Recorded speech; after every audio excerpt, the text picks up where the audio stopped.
muitas colocações dentro do mundo acadêmico, muitas delas não passam de separações exclusivamente didáticas e que não existem, que só existem no mundo pensado, mas são impraticáveis no mundo vivido. Então, essa ideia da iniciação, das disciplinas que estão iniciando, elas dão uma falsa crença de que a iniciação é algo mais simples, é algo que está abaixo, é algo menor. E às vezes é só puramente, além de uma separação didática, muitas vezes é um jogo de retórica, apenas está nas palavras, porque por que nós valorizamos mais a profundidade do que a superfície? Será que não passa de um jogo de retórica? Ou apenas de uma oposição binária que valoriza pela linguagem algo que no mundo prático, no mundo vivido, não é assim? Porque estaríamos dizendo, então, que a plataforma de Mindanao, as Marianas, que tem 11 quilômetros de profundidade no oceano, elas são mais importantes que a planície do Serengeti, na África, que quer dizer planície sem fim. Então, há muitas colocações que nós, professores, damos aos alunos sobre essas matérias que estão iniciando, muitas vezes é pela nossa dificuldade de não conseguir fazer imbricações, amarrações, ligando essas disciplinas. Não vou entrar no campo da filosofia, que o professor Renato depois brilhantemente vai expor, mas ele sabe, como muitos de nós também, que quando nós falamos, por exemplo, do René Descartes, no século XVII, quando o René Descartes diz penso, logo existo, e fica-se apenas nisso, do cogito, da divisão corpo e alma, se nós não trouxermos ao aluno a ideia de que, se Descartes diz no século XVII, penso, logo existo, Lacan vai dizer no século XX, mas eu existo onde não penso. Se nós não fizermos essa imbricação, nós, professores, os alunos vão continuar fazendo essa setorização, de muitas vezes valorizarem mais a profundidade do que a superfície, quando às vezes é um jogo de retórica, e que nos desperta, então, para a minha reflexão, minha modesta reflexão aqui, que é uma espécie de repetição de algumas coisas que já conversamos com os alunos, que é a ideia de como a antropologia pode contribuir para a formação da psicologia. Quando eu era aluno do 5º ano de psicologia, eu optei por atendimento clínico. Então, eu estava ainda muito ansioso para atender, aí eu tinha que atender na clínica da escola, e depois do atendimento eu levar o caso para supervisão. Lá no 5º ano, o supervisor atende as nossas dificuldades e tal. E eu estava, como era meu primeiro atendimento, eu estava assim, ansioso, mas eu ainda estava sob efeito de uma salivação pavloviana, Quem estudou Ivan Petrovich Pavlov, a história da psicologia, sabe do que estou falando. E eu estava ávido para ouvir a queixa principal, era essa a nossa orientação. Os supervisores diziam, olha, vocês têm que escutar a queixa principal, o sofrimento psíquico. Bom, e aí entra um rapaz de perto de 30 anos, na segunda-feira, entra na sala de atendimento, cabisbaixo, e diz que ele está muito triste, porque o time dele tinha perdido o campeonato. E aquilo tinha abalado muito ele. Eu fiquei ouvindo aquilo e levei para a supervisão depois esse caso. Eu disse, professora, o que a gente faz quando a gente vai atender uma pessoa e ela começa a falar do futebol? Eu estava focado na ideia de queixa principal, de sofrimento psíquico. E aí ela me diz o seguinte, olha, é muito fácil, você quando encontrá-lo, quando ele vier te procurar novamente, se ele começar a falar de futebol, você pergunta para ele o seguinte, você veio aqui falar de futebol ou veio falar de você? né? Típico de uma análise psicologizante e reducionista. Hoje estou dizendo isso, mas na época eu pensei, é mesmo, né? Eu tenho que separar, eu tenho que ouvir o sofrimento psíquico. E o que o futebol tem a ver com isso? Dentro da demanda de um consultório.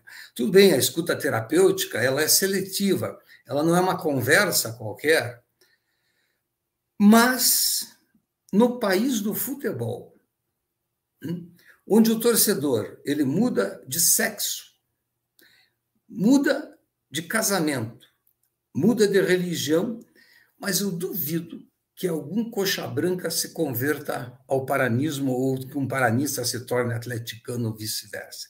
Ou seja, muda-se de sexo, de amor, de religião, mas não muda-se de time de futebol. Bom, então, dizer para o paciente, você veio falar de você ou de futebol, é pressupor a ideia de que quando um paciente chega num consultório de psicologia, ele chega na sala de espera e diz para a cultura, ele deixa a cultura na cadeira de espera e diz, espere aí, cultura, que é o futebol, porque eu vou entrar na sala de atendimento só com o psicológico, que é o eu. Você veio aqui falar de você ou de futebol. Se eu aceito essa ideia, eu estou fazendo exatamente o contrário daquilo que nós estávamos comentando no início, quando o professor Fábio comentou, e logo em seguida eu comentei a respeito dessa setorização das coisas. O primeiro antropólogo, uma antropóloga, Margaret Mead, foi ela que, pela primeira vez no começo do século XX, ela começa a entender, depois de sair dos Estados Unidos e fazer pesquisa de campo, ela começa a entender que há uma relação entre cultura e personalidade. Essa era a polêmica dela. Análise sobre a vida sexual dos nativos e a personalidade, como a cultura e personalidade estavam imbricadas.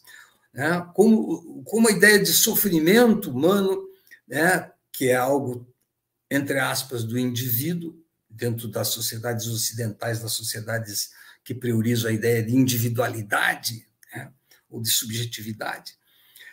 A Margaret Mead passa a fazer a primeira vez uma relação entre cultura e personalidade.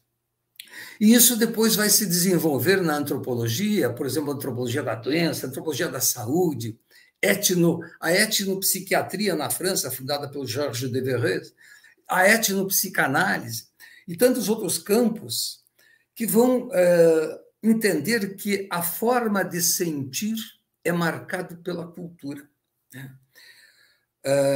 Os nossos sentimentos são imprimidos e marcados pela cultura.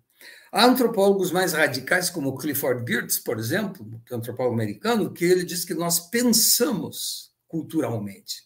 Ele chama isso de etnografia do pensamento. O Lévi-Strauss vai discordar disso, mas isso é uma outra discussão. Tá? A ideia aqui, então, é tentar trazer à tona de como a cultura marca o nosso corpo e nossa mente, e que isso não está separado, que antropologia e psicologia elas estão imbricadas dialogicamente e na mesma relação, na mesma dimensão. Por exemplo, como nós fazemos sexo? O Malinowski, que fundou a antropologia científica, quando foi para as ilhas de Trobre, no Pacífico Ocidental, ele escreve isso depois na vida selvagem, na vida sexual do selvagem. Ele vai mostrar que lá em Trobre, as pessoas, os trobriandeses, fazem sexo se arranhando, eles se agarram, eles arrancam sobrancelha, arrancam o cabelo, para quem tem cabelo, mordem o corpo, a boca. No outro dia, todo mundo sabe quem fez sexo na aldeia trobriandesa. Mas lá não existe o beijo. O beijo é algo fundamental para a vida erótica da sociedade dos indivíduos. Entre os trobriandeses e muitas outras culturas, o beijo não existe. Assim como posições sexuais. Vejam que no Oriente, por exemplo, na China, no Japão, se vocês olharem as imagens de posições sexuais, é muito comum a mulher estar em cima do homem e sentada, né? A posição sentada e a mulher acima do homem. Exatamente o oposto da posição sexual do século XVI no Brasil, que é a posição do missionário, quando o europeu chega, quando os jesuítas chegam na costa brasileira e dizem que o homem tem que ficar por cima, porque Deus criou primeiro o homem e depois a mulher. E que na natureza, os animais só que fazem sexo por trás, de quatro. Coisa de bicho, coisa de gente, é papai e mamãe, posição missionária. Assim também o gosto, né? Como a cultura marca o corpo e o psiquismo. O nosso gosto, ele é cultural. Veja, nós temos fome, mas por que nós não comemos carne de cachorro, carne de cavalo, aranha frita? A proteína é a mesma, mas o gosto cultural é outro. O que isso quer dizer? Quer dizer que no Brasil, se nós comermos carne de cachorro, você vai na Ásia, você encontra lá um aquário, você escolhe um peixe, mas você também encontra uma gaiolinha com vários cachorrinhos, que você pode escolher um cachorro que você quiser, vai fritar, vai assar, vai fazer o quê? Nós, no Brasil, não comemos carne de cachorro, porque o cachorro foi tão antropomorfizado e aculturado que ele se tornou o júnior da família. Ele é a extensão da nossa família. Comer um cachorro no Brasil é um ato de antropofagia. Se vocês olharem o focinho do cachorro e a cara do dono, depois de alguns anos de convivência, você não sabe mais dizer se o cachorro ficou com a cara do dono, o dono ficou com a cara do cachorro. Há uma fusão ali. O nojo, né? O nojo também é cultural. Qual é o mais nojento? O catarro do filho da empregada Guarani, que vem lá do litoral para te atender, ou o catarro dos teus filhos? É claro que o nojo é aquilo que vem de longe, vem do outro. O ciúme. O Tupinambá não tem ciúme das 5, 10 esposas. E hoje, no mundo árabe, não existe o amor romântico na maioria dos casamentos do mundo árabe, né? Porque o amor familista está acima do amor romântico dos indivíduos. Não há este amor que nós temos no Brasil e em outras sociedades, porque uma ordem cultural se impõe a uma psicologia do amor. Veja, nós temos, então, 3 corpos. O corpo físico, biológico, que satisfaz aos instintos, o corpo psíquico, que é a representação mental do nosso corpo biológico, e o corpo cultural, que marca o corpo biológico e o corpo psíquico também. E vejam que isso aqui é uma mão, isso aqui é um dedo, é um penduricalho orgânico, uma massa orgânica é o biológico. Mas se eu coloco isto no meu dedo, isto quer dizer que eu sou casado, que é a inscrição do cultural no biológico que dá sentido e significado ao meu corpo biológico, à natureza. Ou se eu viro esse anel para cá, é uma pedra lápis, que é do psicólogo, diz que eu sou um psicólogo. Então, a propósito dessa relação, né, do como o cultural marca o nosso biológico, vejam que o amor, que é um tema que leva ao consultório, que a maior demanda que leva ao consultório do psicólogo são os sofrimentos amorosos. E a maior demanda que leva à separação do amor são as relações extraconjugais. Mas, nesses 2 casos, isso se difere muito de cultura para cultura. Em primeiro lugar, o amor não é biológico, né? As emoções são filogenéticas, mas o amor não. O amor não é universal, não existe, não se ama da mesma forma em todas as sociedades. Há formas diferentes de amar e não existe o amor romântico em vários lugares do planeta. Nós estamos convencidos disso porque vivemos numa sociedade profundamente afetiva, que é a sociedade brasileira. Mas nos Estados Unidos, só para citar um exemplo mais próximo, as pessoas, antes de se casar ou de ter uma relação, elas primeiro se conhecem. Existe até o date, né? O date é você marca um dia lá para almoçar, conhecer a pessoa, para depois decidir se você vai ou não primeiro racionalmente, depois afetivamente. No Brasil, nós primeiro casamos, primeiro ficamos para depois conhecer a pessoa, levados pelo nosso impulso afetivo. E nessa mesma lógica, a traição, a infidelidade conjugal, que é a primeira causa das rupturas de relações, a infidelidade conjugal, ela dói muito mais no Brasil do que nos Estados Unidos. No Brasil, uma sociedade afetiva.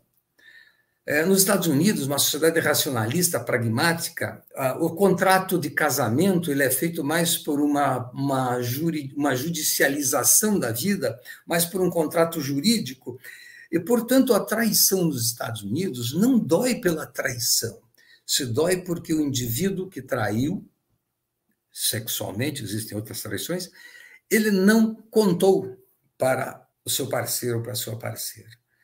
Por quê? O que significa isso? Significa que nos Estados Unidos o sujeito prioriza o direito de saber. Então, quando um sujeito trai, ele fere a relação de confiança, porque aquele sujeito tem o direito de saber. Por que tem o direito de saber? Porque a sociedade americana é organizada pela judicialização da vida, por um estatuto jurídico, pela lei. As leis são rigorosas. Isso é incorporado na cultura, incorporado na forma de amar. Então, no Brasil, a traição, nos Estados Unidos, a traição você deveria contar porque eu tenho o direito de saber. No Brasil, muitas pessoas dizem, antes não tivesse contado. É exatamente o contrário disso. Mas aí nós temos um outro ponto, que é fundamental nessa relação do entendimento da relação antropologia e psicologia, que é os equívocos que existem a respeito do conceito de cultura. Eu não vou entrar hoje aqui nesse detalhe, que é muito longo, mas vejo que não existe desigualdade cultural, cultura não é sinônimo de conhecimento, as pessoas não têm mais cultura e menos cultura. Isso é uma visão quantitativa e classista de cultura. Nós adotamos o conceito semiótico de cultura. O que é esse conceito? O conceito semiótico diz que cultura é uma teia de significados comuns. Esse conceito ele enfoca a dimensão simbólica humana, com mais especificidade a linguagem, não só a linguagem articulada, mas, por exemplo, o casamento é um sistema de linguagem. O tio não pode casar com a tia, a tia não casa com o sobrinho, a avó não casa com o neto. Neto, tio, tia, são palavras, são sistemas de linguagem que diz o que um código pode ou não se aproximar, fazer aliança com o outro, quais linguagens definem quem casa com quem. E o casamento está num sistema maior que o Lévi-Strauss chama de sistema de parentesco. Então, essa ideia semiótica, simbólica de linguagem, no conceito de cultura, ela permite que a antropologia e psicologia e psicanálise, a filosofia da linguagem, a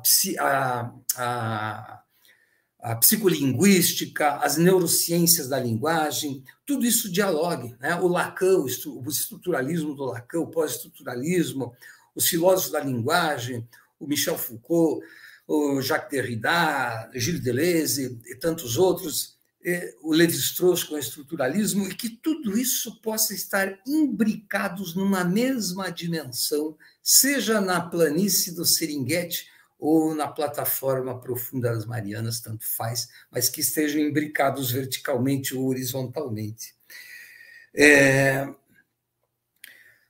Um segundo tópico aqui a respeito da contribuição da antropologia dentro da formação do psicólogo, é que a antropologia a antropologia nasce como uma prática, a antropologia nasce com a pesquisa participante, a pesquisa de campo. O antropólogo ele sai do seu gabinete e se desloca para um outro mundo, ele sai do mundo pensado para o mundo vivido, mergulha na sociedade do outro.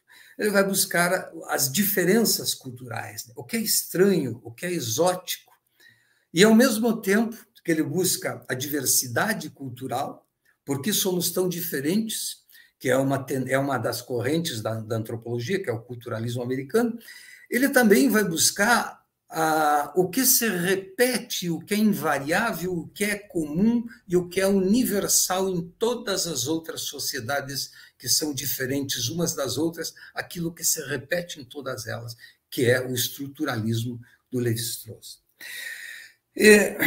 Então, mas, de qualquer jeito, essa antropologia, ela é a ciência das fronteiras, a ciência das travessias, um lugar que coloca o antropólogo no cômpito, no cruzamento de dois mundos, entre o eu e o outro, entre a sua sociedade e a sua sociedade e a sociedade do outro.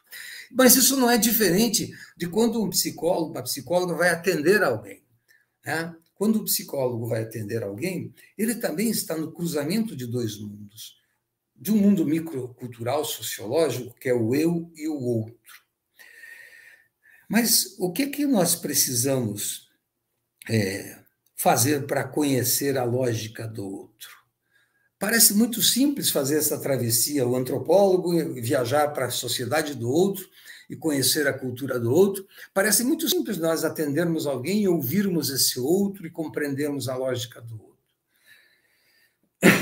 Qual é o lugar que o antropólogo deve ficar? Qual é o lugar que o psicólogo deve ficar nessa relação? O antropólogo deve se envolver com a cultura, deve se transformar num outro, o psicólogo deve estar envolto no sofrimento do seu paciente ou deve estar distanciado, protegido na sua mesa de atendimento? Pois bem, vejam que o antropólogo, abre aspas, o antropólogo que pretendesse compreender a lógica do outro e tivesse que se tornar, por isso, um outro, deixaria de ser um antropólogo. E um psicólogo que, para entender o sofrimento do outro, do paciente, se ele tivesse que sentir o que o outro sente, ele deixaria de ser um psicólogo. Bom, então não tem saída? Qual é esse lugar? Onde devemos ficar? Que lugar simbólico é esse? E às vezes físico é esse? Pois bem, há uma terceira via, né? Sempre deve haver, coisa do Anthony Giddens. Os gregos, lá, muito antes da era cristã, lá no mito de Eros e Psique, falavam disso, da proximidade e da distância.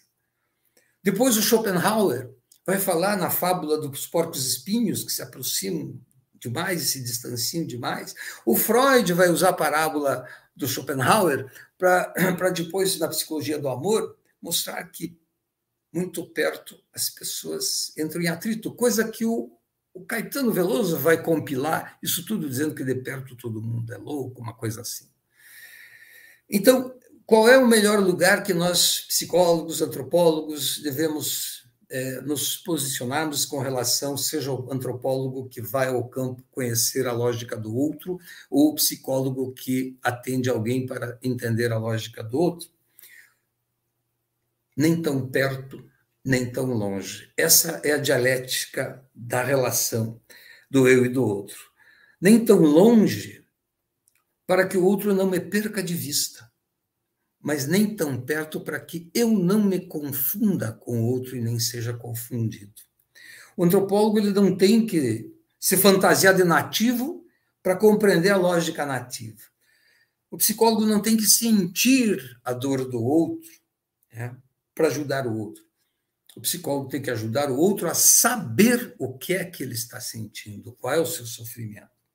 No entanto, isso exige muita prática, muito conhecimento, muita imbricação multidisciplinar.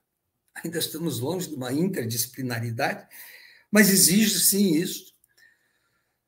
Muita experiência, mas exige algo que a academia não tem todo esse poder, porque seja o psicólogo pela escuta terapêutica, seja o antropólogo pelo olhar antropológico, a escuta e o olhar, saber ouvir e saber olhar, são mais tendências da arte do que da ciência. Essa capacidade de desprendimento, né? Ela nos enclausura, né? essa capacidade de desprendimento, ela tem um obstáculo que nos enclausura, que é a tendência do ensimesmamento. Né? Todos nós estamos fechados no antropocentrismo, no século XVI, no geocentrismo, e na atitude mais antiga da humanidade, o etnocentrismo e o egocentrismo. Tudo isso nos aprisiona e nos cria um abismo imenso entre o eu e o outro, uma sociedade e o outro. Vejam que o Francisco Pizarro, em 1537, quando chega na América do Sul, né, os espanhóis dominaram lá os incas, o Pizarro chega e pergunta ao primeiro inca que ele encontra que terra é esta aqui? O inca responde em quechua. Ele diz, não te compreendo. E em quechua, não te compreendo, quer dizer Belu, Belu. E assim Pizarro deu o nome de Peru, até hoje. Ou então, isso não é diferente, por exemplo, no campo das relações individuais, quando no campo das relações psíquicas, né, o que nós escutamos do outro e o que o outro escuta de nós. Né? Lacan dizia que nós damos ao outro o que o outro não pede, pedimos a ele o que ele não tem. Também nós escutamos o que o outro não disse e respondemos o que ele não perguntou. Vejam que aquela mulher que chega, aquela esposa que chega às 8 horas do trabalho, em casa cansada, abre a porta, vê o maridão sentado tomando uma cerveja, vendo futebol, ela cumprimenta ele, vai para o quarto, e daí ela volta e diz assim, aonde você deixou o brinquedo dessa criança? E ele olha e diz, você está me dizendo que eu não sou um bom pai? Ou então, aquela jovem que liga para o namorado às 5 da tarde e diz assim, querido, você pode me buscar aqui no shopping? Ele diz, meu amor, agora eu não posso estar trabalhando. Ah, você está dizendo que eu não trabalho? É isso? Foi isso que ele disse? Foi isso que ela escutou? Se vocês olharem a costa brasileira, vocês vão ver que ela está carregada de santos. Santa Catarina, São Paulo, Espírito Santo, São Luís, São Salvador.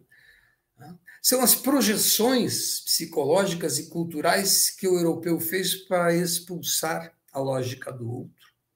Ali havia uma tentativa de colonização, mas em nome da ciência, em nome da religião, em nome da psicologia, da antropologia, muitos malefícios são feitos justamente por essa dificuldade que temos de relativizar, aqui já encerrando, Renato, de relativizar o nosso lugar.